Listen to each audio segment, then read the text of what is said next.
Assalamu alaikum. Give me 5 minutes and I'll give you the facts. Sahib कौमी assembly में chief of army staff जनाब आसिम मुनीर साहब की तकरीर की 2 लाइन्स जो हैं उस पर बड़े गौर खौस किया जा रहा है। पहली लाइन ये है कि पुराना पाकिस्तान क्या, नया पाकिस्तान क्या, हमारा पाकिस्तान, ऐसे सोचिए, ये लाइन। दूसरी लाइन ये है कि फ़ौज जो है वो अवाम के साथ खड़ी है। अच्छा, इससे पहले कि हम इस बात की गहराई में उतरें और उसको सोचें, आपको 4 पॉइंट्स हैं जो अहम है, उनको अपने जहन में रखिए ताकि कम वक्त में ज़्यादा कम्युनिकेशन हो और मुश्किल सब्जेक्ट को हम आसानी से बयान कर सकें। पॉइंट नंबर 1, इनका ये बयान बुरा नहीं है, लेकिन इसके पीछे इनकी क्या नीयत छिपी हुई है, इनका क्या एजेंडा है। To check out the veracity of his statement आपको ज़रा गहराई में उतरना पड़ेगा। Point number 1।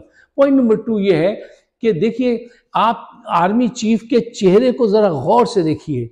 इनके चेहरे पे ऐसी खामोशी है जैसे समंदरों में होती है, इतनी गहराई है, और ये खामोशी एक स्टेटमेंट दे रही है।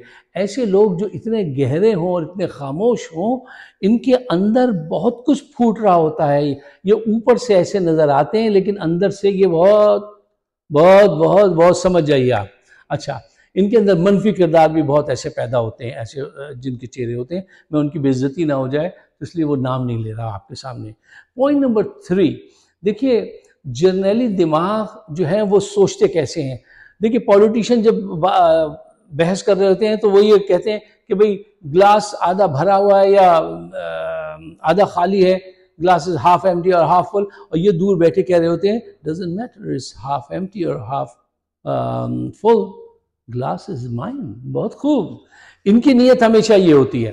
पॉइंट नंबर 4, क्या आप समझते हैं कि ये जर्नल जो है हमारे ये ऑफिस में बैठकर जंग लड़ने की तैयारी मनसूबाबंदी कर रहे होते हैं, या कश्मीर आज़ाद कराने पे सोच रहे होते हैं, या मुल्क से करप्शन दूर करने के लिए सिविलियन गवर्नमेंट से ताउन करने के लिए सोच रहे होते हैं? नहीं, ये करप्ट लोगों को पकड़ने की कोशिश नहीं करते, करप्ट लोगों के साथ ताउन करने की कोशिश करते हैं, उनको ज़मानतें दिलवाते हैं। ये ऑफिस में बैठ के अपने रिटायरमेंट के प्लान बनाते हैं कि इनकी ज़िंदगी कैसे गुजरेगी, बैरूनी दौरे कैसे कर सकते हैं, मज़ीद माल कैसे कमाया जा सकता है। ये फ़ौज अब सियासत से दूर नहीं रह सकती। उसकी वजह यह है, इनके माली मफादात वाबस्ता हैं, उसको ये नहीं जाने देंगे। जो भी जर्नल आता है वो कुछ करके वो अपना काम दिखाता है।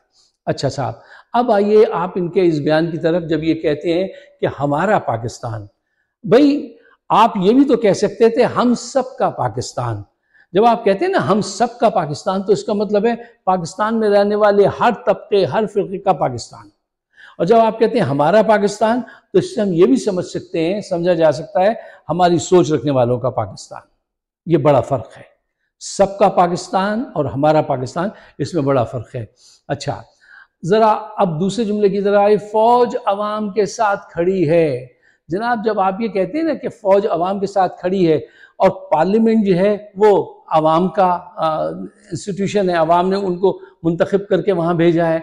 आप एक्चुअली देखिए, आज जंग चल रही है हुकूमत में, पार्लियामेंट में और अदलिया में, और जब आप ये कहते हैं ना कि आप अवाम के साथ हैं, तो ये वाज़े हो जाता है कि आप पार्लियामेंट के साथ हैं, इंसाफ के साथ नहीं है। ये बहुत गहरे आदमी हैं, इन्होंने ये जो बात की है ना कि हम अवाम के साथ खड़े हैं, यानी पार्लियामेंट के साथ खड़े हैं और अदलिया के साथ नहीं खड़े हैं।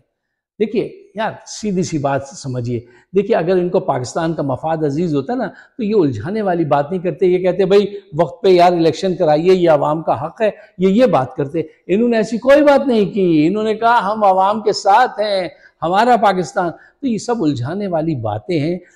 हकीकत वो है जो आपने अपनी आंखों से देखा है। यकीन की जब भी कोई जर्नल आता है वो ऐसे बयान देता है कि लोग खुश हो जाएं, फिर वो उसके बाद 10 साल और 11 साल हुकूमतें करते हैं और फिर जाते हैं।